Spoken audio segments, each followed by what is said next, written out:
За 2026 оны хөгжлийн төлөвлөгөөг та бид хэлцэж байна. 2026 он гэдэг бол та бид энэ парламентын бүрэн эрх талдаа орж явах тэр цаг хугацаа.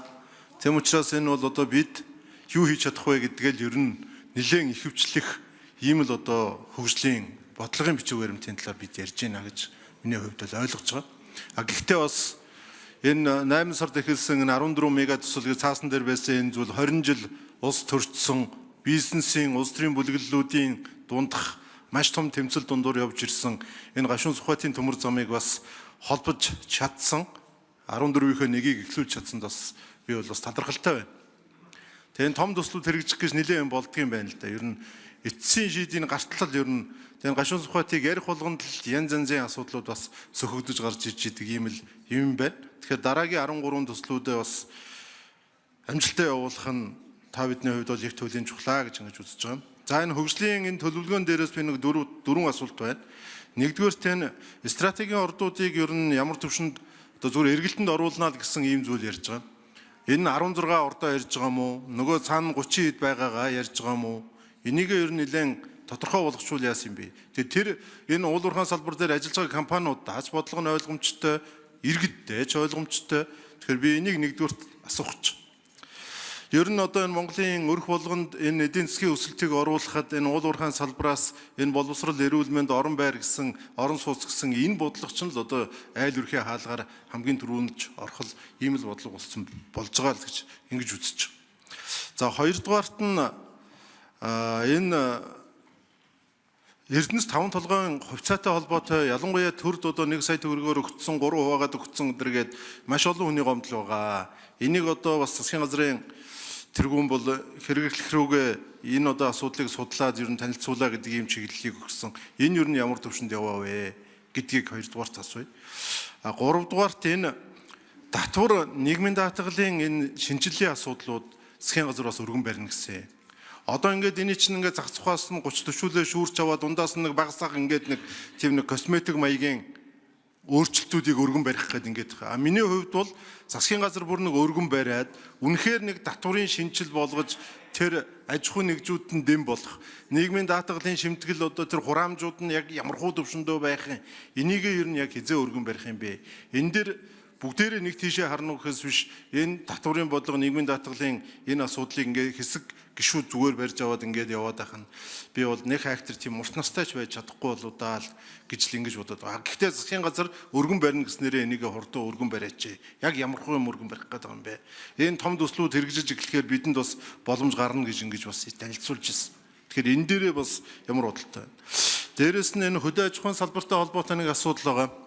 Бид хөдөө аж ахуйн салбарын өсөлтийг ноолуураас нь ихэлсэнд би жоохон сэтгэл дундуурлаа. Яг малчтын хувьд бол ноолуур бол гараал мөнгө болдог ганц юм нэг байхгүй. Үнэхээр энэ салбарыг малчинтай байлгыг, малтай байлгыг гэж байгаа бол үнэтэй байж байгаа үнгүй болцсон арьс ширээс нь ноолуур ноос нь эхэлмээр байгаа юм. Тэгэхээр энэ дээр энэ хөдөө аж ахуйн за одоо ноолуур явдгаараа явчлаа. Одоо дараагийнх нь энэ арьс ширэн дээр, ноосон дээр яг юу хийх гээд байгаа юм бэ гэдгийг би тодорхойлж хариулт авъя гэж ингэж бодож байна. За тав дахь нь бол яг энэ нийгмийн үйлчилгээ хүн төвтэй гэж байна. Үнэхээр одоо бидний явуулаад байгаа энэ үйлчилгээ бас яг тэр болгон сегменттэй хүрч чадж гэнэ үгүй юу? Хүрхийн тулд ямар их хүн суртал, ямар их бухимдал чирэгдлүүдийг дагуулж гэнэ гэдгийг бас нийгмийн бодлогын байнгын орны гишүүний хувьд бол бас анзаарчлаа л. Сая одоо ингээд нөгөө групп гэж ярьдаг тэрийг асуудлыг ярихад маш олон хүн мессеж бичиж байгаа шүү. Та байгаа ховдоос энэ тэндээс.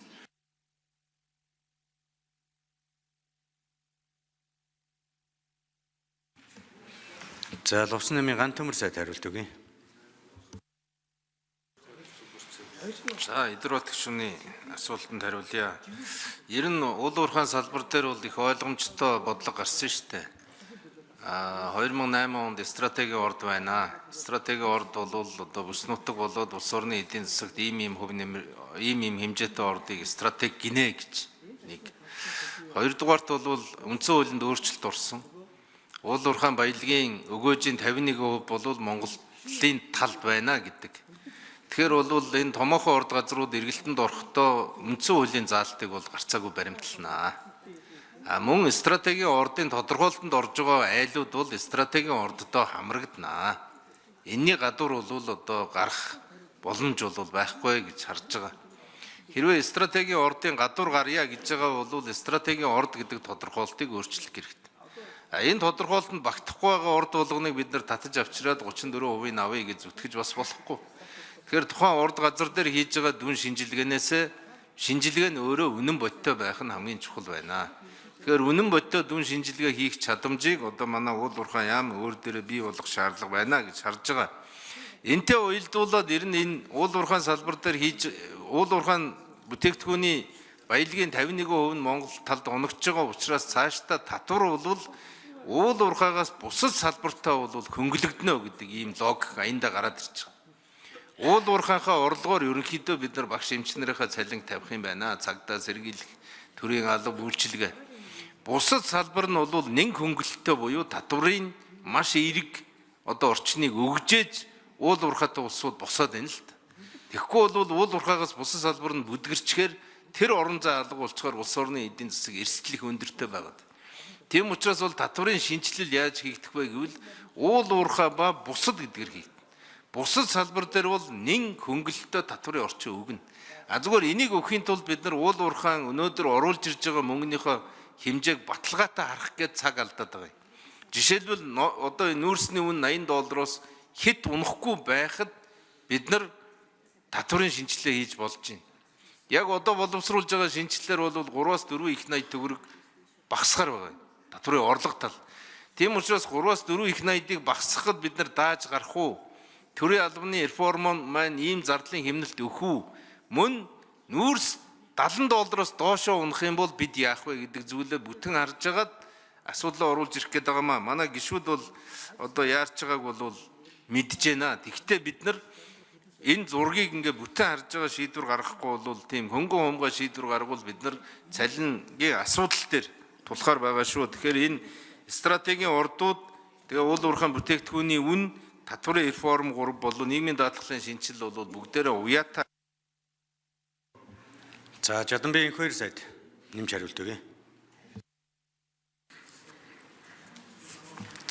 За ноолуурын байдал.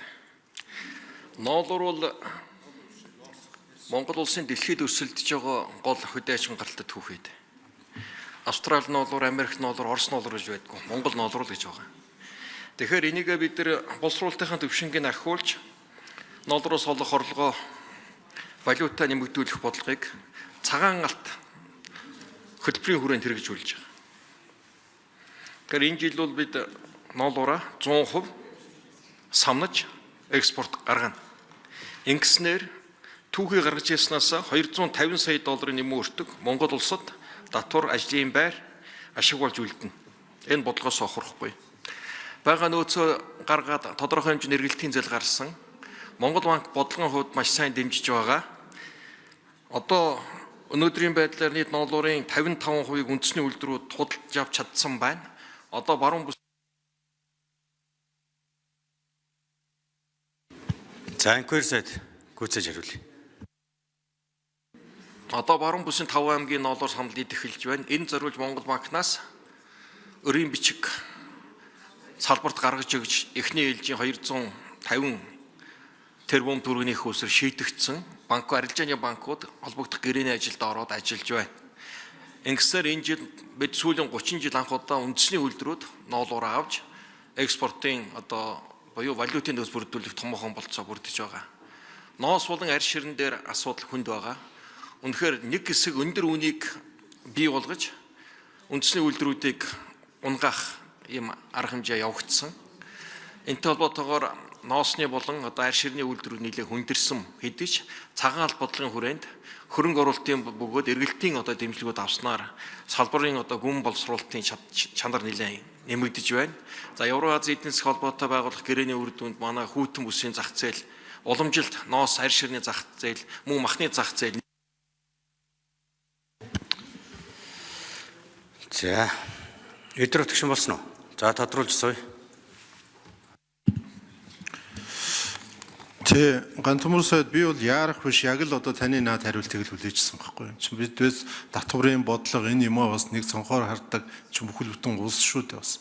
Тэгэхгүй ингээд зөвхөн өнөө маргаашийн үгээр ярьдаг юм л да. Тэгэхээр энэ татварын асуудлууд ер нь нэг улс ортой нэг орж ирэх нэ гэж ингэж бас би харж байна. Хоёрдугаар тэр Эрдэнэс тавталгаатай холбоотой бас тэр нэг хувьцааны асуудал байгаамаа. Тэгээ одоо бид уулуурхайн өгөөж ард түмэндээ очиж эхэлж байгаа энэ цаг үед энэ нэг маргаантай асуудлыг нэг талд нь гаргаад явах нь хожимын хойчтой бараг хэрэгтэй байхаа да. Тэгэхгүй бол ингээд хайчаал яваад байдаг, тэнд маш их хүмүүс бухимдалтай байгаад байдаг ийм зүйл. Дээрэс нь тэр хүн төвтэй төрийн үйлчилгээ гэдэг дээр бас одоо байгаа энэ дүрм журмуудаа нэг хүнд нэлээд өгөөчтэй болохгүй бол тэр уналт таталтай хүүхдийн юу байна, тэр группийн хурлын асуудлууд байна. Олон юмнууд байгаа юм биш шүү дээ.